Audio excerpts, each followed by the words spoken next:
Hello students, कैसे हैं आप सभी।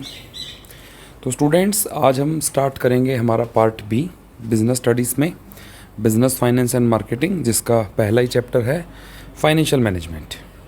Financial management means managing all the decisions relating to finance से रिलेटेड सभी डिसीजंस को प्रॉपरली मैनेज करना मींस जितने भी पैसे की, जितनी भी फाइनेंस की हमें रिक्वायरमेंट है, उसे जो सबसे चीप सोर्स, मतलब सबसे सस्ता और एक अच्छा सोर्स है, उससे अवेल करना, उसको प्रॉपरली और एफिशिएंटली यूटिलाइज़ करना, और जो हमारे ओनर हैं, शेयर होल्डर्स हैं, उनकी वेल्थ को इंक्रीज़ करना।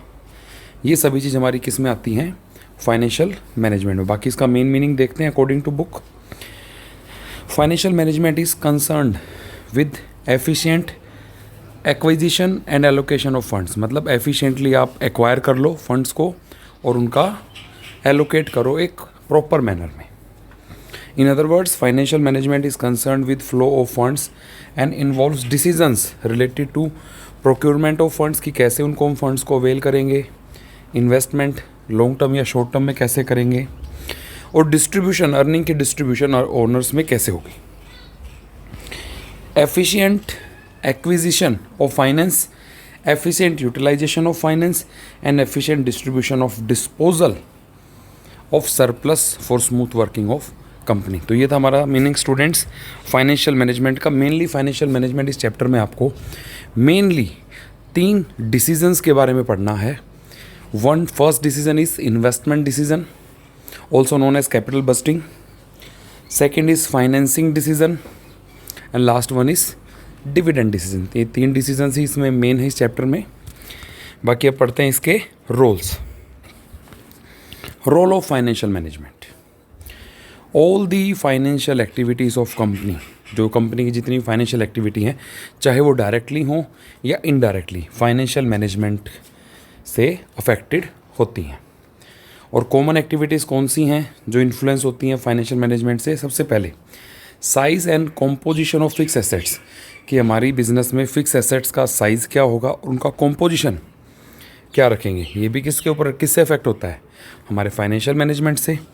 The size and composition of fix asset depends directly on investment decision, कि हमारा इन्वेस्टमेंट डिसीजन क्या है, कि हाउ मच कैपिटल इस company is planning to invest, कि कितने पैसे कंपनी हमारी फिक्स एसेट्स में लगाना चाहती है, कितने पैसे कंपनी इन्वेस्ट करना चाहती है अपनी करंट एसेट्स में, एंड सो।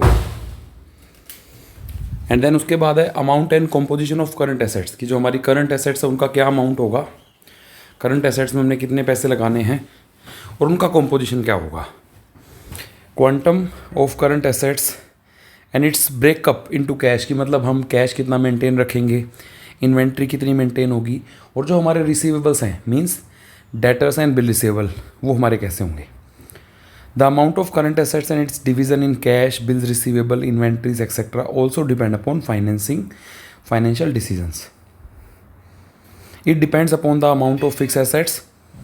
Fixed assets कैसी हैं, हमारी क्रेडिट पॉलिसी क्या है, मीन्स हम क्रेडिट पर गुड्स को बेचते हैं या नहीं बेचते, और हमारा इन्वेंट्री मैनेजमेंट कैसा है। Number 3, the amount of long term and short term funds, कि भाई जो हमें फंड्स चाहिए हैं, हम फंड रेज कर सकते हैं, वो दोनों ही तरह के मेथड से कर सकते हैं, for long term and short term. The amount to be raised for long term as well as for short term depends upon the financial management and organisation. The firm which have policy of liquidation, अगर कोई firm है जो liquidation की policy को prefer करती है, तो ज़्यादा किस पे डिपेंड होंगे? लॉन्ग टर्म फाइनेंस के ऊपर। Although with the profit will decrease, इसकी वजह से प्रॉफिट क्या होगा? डिक्रीज होगा, क्योंकि लॉन्ग टर्म फाइनेंस, अगर हम लंबे समय तक फाइनेंस अवेल करेंगे तो हमें उस पर इंटरेस्ट ज़्यादा देना होगा। वैसे ही अगर हमारी हम शॉर्ट टर्म डेप्ट लेते हैं तो उससे बिजनेस की लिक्विडिटी पे इफेक्ट हो सकता है, लेकिन उससे हमारा जो प्रॉफिट है वो इंक्रीज हो जाएगा। Number 4, breakup of long term finance. अब जो लॉन्ग टर्म फाइनेंस है वो भी हमारे पास 2 सोर्स होते हैं, डेप्ट और इक्विटी। डेप्ट मीन्स हमने कोई बोरोविंग्स कर रखी हैं, या फिर हमने अपनी कंपनी के डिवेंचर्स इशू कर रखे हैं, मतलब आउटसाइडर से पैसे कलेक्ट कर रखा है। इक्विटी मीन्स जिसमें आ जाते हैं हमारे शेयर होल्डर्स के पैसे, शेयर कैपिटल। तो firm can raise long term debts हम कैसे रेस कर सकते हैं? By issue of equity shares and as well by issue of debenture and other borrowings fund security. तो फाइनेंशियल मैनेजमेंट ही हेल्प करता है कि रेशो फिक्स करना, कि मतलब 1:1 कि हमें जितने पैसे चाहिए 50% हम डेब्ट से कर रहे हैं, 50% इक्विटी से कर रहे हैं। तो ये भी फाइनेंशियल मैनेजमेंट ही डिसाइड करता है।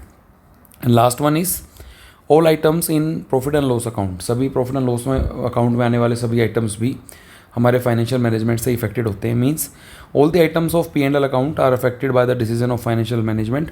Generally items related to expense and revenues are recorded in P&L account. आपको पता है P&L account profit and loss account में कौन से आइटम्स आते हैं?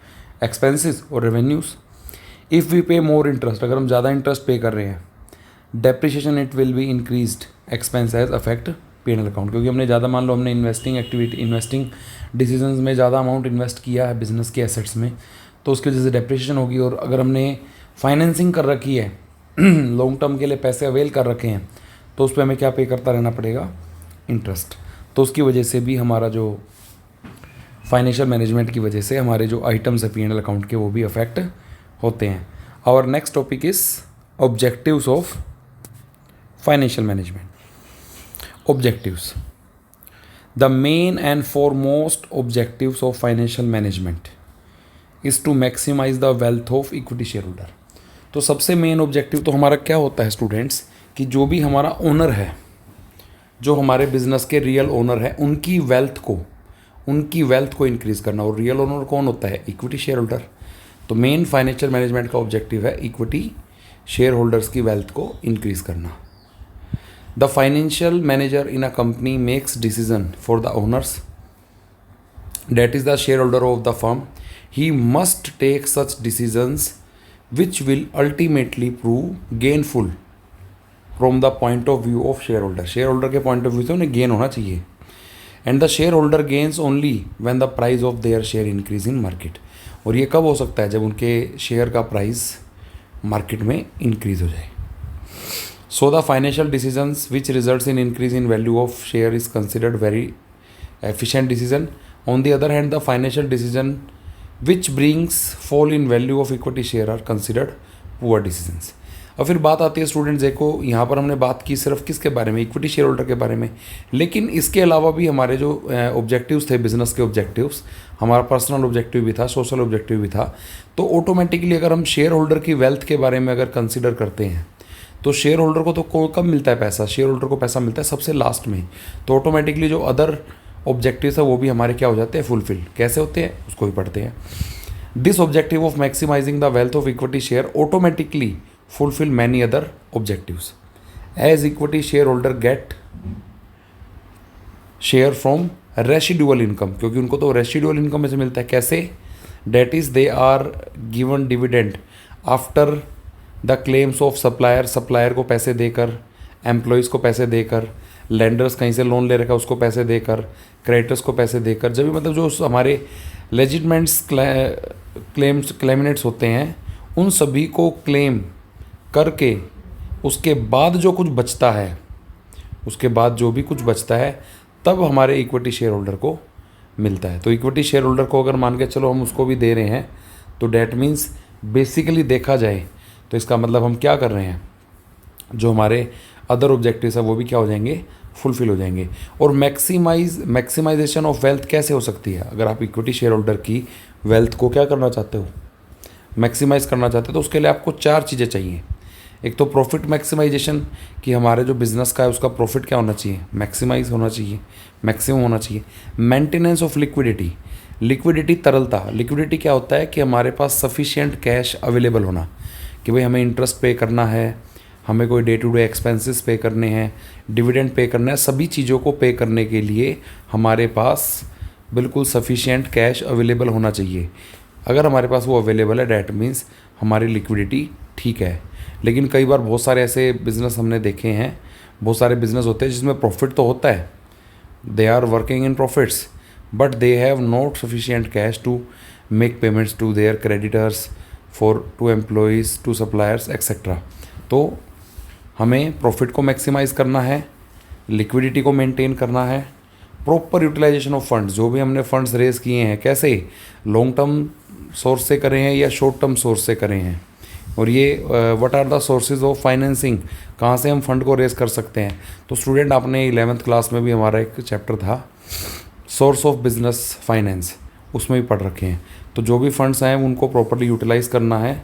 और बाद में meetings of financial commitments with creditors, हमारी कोई भी फाइनेंशियल कमिटमेंट्स है, चाहे वो क्रेडिटर्स को लेकर है, उन्हें पेमेंट करने की, सप्लायर को पेमेंट्स करने की, एम्प्लॉय को पेमेंट्स करने की, वो सभी भी पूरी होनी चाहिए। मतलब जिस किसी भी पार्टी को, पर्सन को हमें पैसे देने हैं, उन सभी के पैसे हम बिल्कुल टाइम पे दे पाएँ। यही हमारा मेन ऑब्जेक्टिव है किसका, फाइनेंशियल मैनेजमेंट का। उसके बाद अगला टॉपिक है स्टूडेंट्स फाइनेंशियल डिसीजंस। सिर्फ आज इस वीडियो में इसके बारे में सिर्फ डिस्कस करेंगे, बाकी हमारी नेक्स्ट जो लेक्चर होगा उसमें इसको हम कंप्लीट कराएंगे। फाइनेंशियल डिसीजन तो मैंने बताया था इस चैप्टर में सबसे मेजर जो डिसीजंस है, 3 डिसीजंस से रिलेटेड ये कंप्लीट चैप्टर हमारा बेस्ड है। Investment decision which is also known as capital budgeting, financing decision, dividend decision. तो स्टूडेंट्स ये what is investment decision, investment decision में होता क्या है, इसमें हमें डिसीजन लेने हैं कि हमारे जो पैसे हैं हमें वो कितना अमाउंट फिक्स एसेट्स में लगाना है, कितना अमाउंट करंट एसेट्स में लगाना है, और उनका कंपोजिशंस क्या होगा। इस तरह के सभी डिसीजंस जो हमारे होंगे वो किस में इंक्लूड होंगे, इन्वेस्टमेंट डिसीजन में। फाइनेंसिंग डिसीजन की मतलब जो भी हमारे बिजनेस को फंड्स की नीड है, जितने भी फंड्स की नीड है हमारे बिज़नेस को, तो वो फंड्स हम शॉर्ट टर्म बोरोविंग से, मीडियम टर्म बोरोविंग से, लॉन्ग टर्म बोरोविंग से, through shares, through debentures, through borrowings, किस तरीके से हम उनको मतलब एक्वायर करेंगे।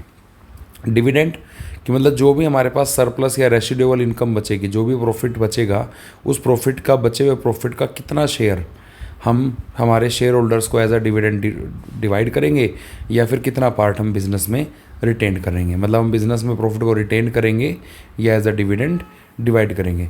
तो स्टूडेंट नेक्स्ट लेक्चर में हमारे मेनली हम डिस्कस करेंगे किस चीज़ को, फाइनेंशियल डिसीजंस को। Thank you, have a nice day.